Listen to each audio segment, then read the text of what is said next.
പോകാം. നിയമസഭാ തെരഞ്ഞെടുപ്പ് ഫലം ജനങ്ങളുടെ വിജയമെന്ന് ഓർത്തഡോക്സ് സഭ. മുഖ്യമന്ത്രിയെ തീരുമാനിക്കേണ്ടത് സഭയും സമുദായങ്ങളുമല്ല, പാർട്ടിയാണ്. സഭയുടെ പ്രശ്നങ്ങൾ പരിഹരിക്കാൻ മുൻ സർക്കാർ തയ്യാറായില്ല എന്നും ഓർത്തഡോക്സ് സഭ വിമർശിക്കുന്നുണ്ട്. ടോബി ജോൺസൺ വിവരങ്ങളുമായി. ടോബി, അതിൽ കുറച്ചുകൂടി കാര്യങ്ങൾ അവർ പറയുന്നുണ്ടെന്ന് എനിക്ക് തോന്നുന്നു.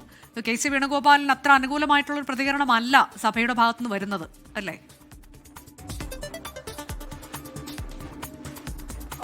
അനുജ, തീർച്ചയായിട്ടും കെ.സി. വേണുഗോപാൽ എന്തിന് ഈ സ്ഥാനത്തിന് വേണ്ടി ഇപ്പോൾ ശ്രമങ്ങൾ നടത്തുന്നു എന്നുള്ളൊരു ചോദ്യം തന്നെയാണ് ഓർത്തഡോക്സ് സഭ മുന്നോട്ട് വെക്കുന്നത്.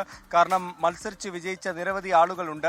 അവരെക്കുറിച്ച് അവരിൽ ആരെങ്കിലും യോഗ്യരായിട്ടുള്ളവരെ മുഖ്യമന്ത്രിയാക്കിയാൽ പോരെ എന്നുള്ളൊരു ചോദ്യമാണ് പരോക്ഷമായിട്ടെങ്കിലും ചോദിക്കുന്നത്. എന്തായാലും കെ.സി. വേണുഗോപാലിനെ ഓർത്തഡോക്സ് സഭ അത്രയ്ക്ക് പിന്തുണയ്ക്കുന്നില്ല എന്ന് തന്നെയാണ് നമുക്കിപ്പോൾ ഈ പ്രതികരണത്തിൽ നിന്ന് മനസ്സിലാക്കാൻ സാധിക്കുന്നത്. അതിൽ എടുത്തു പറയുന്ന മറ്റൊരു കാര്യം കൂടിയുണ്ട്. ജനങ്ങളാണ് ഈ വിജയം UDF-ന് നൽകിയത്. അതുകൊണ്ട് തന്നെ ജനങ്ങളോട് കടപ്പെട്ടിരിക്കുന്നു. അവരെ മറന്നുകൊണ്ടുള്ള ഒരു തീരുമാനം എടുക്കരുത് എന്നാണ് ഓർത്തഡോക്സ് സഭ മാധ്യമ വിഭാഗം തലവൻ ദിയോസ്കോറസ് ഇപ്പോൾ പറഞ്ഞത്.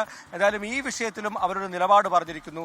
മുഖ്യമന്ത്രിയാകാൻ യോഗ്യനായിട്ടുള്ളവർ തന്നെയാണ് ഈ മൂന്ന് പേരും. പക്ഷേ അതിൽ കെ.സി. വേണുഗോപാൽ എന്തിനാണ് ഇങ്ങനെ ഒരു ശ്രമം നടത്തുന്നതെന്നൊരു ചോദ്യം കൂടി ചോദിക്കുന്നുണ്ട്. അതോടൊപ്പം തന്നെ മറ്റൊരു പ്രധാനപ്പെട്ട കാര്യമാണ്, ഓർത്തഡോക്സ് സഭയുടെ ആരെങ്കിലും മന്ത്രിസഭയിലേക്ക് ഉണ്ടാകുമോ, അങ്ങനെ ഒരു പ്രാതിനിധ്യം ആവശ്യമുണ്ടോ, അങ്ങനെ സഭയ്ക്ക് ആഗ്രഹമുണ്ടോ എന്ന് ചോദിച്ചപ്പോൾ അങ്ങനെ ഒരു ആഗ്രഹമുണ്ട്, പക്ഷേ അതിൽ തീരുമാനമെടുക്കേണ്ടത് പാർട്ടിയാണ് എന്നും പറഞ്ഞിരിക്കുന്നു. എന്തായാലും ഈ മുഖ്യമന്ത്രി സ്ഥാനം സംബന്ധിച്ചും അതുപോലെ തന്നെ മന്ത്രിമാരുടെ കാര്യം സംബന്ധിച്ചും അത് തീരുമാനമെടുക്കേണ്ടത് UDF-ഉം പാർട്ടിയും ഒക്കെയാണ്, കോൺഗ്രസും ഒക്കെയാണ്. അവർ കൃത്യമായി ഉചിതമായ ഒരു തീരുമാനമെടുക്കുമെന്ന് പ്രതീക്ഷിക്കുന്നുവെന്നും പറയുന്നു. ഒപ്പം തന്നെ ഏറ്റവും പ്രധാനപ്പെട്ട ഒരു ആശങ്ക സഭാ തർക്കത്തിലുള്ളതായിരുന്നു. കഴിഞ്ഞ സർക്കാർ കാര്യമായിട്ടൊന്നും ചെയ്തില്ല. എന്തായാലും ഈ സർക്കാർ അനുകൂലമായിട്ടുള്ള ചില തീരുമാനങ്ങൾ കൈക്കൊള്ളുമെന്ന് പ്രതീക്ഷിക്കുന്നുവെന്നും അവർ വ്യക്തമാക്കുന്നു.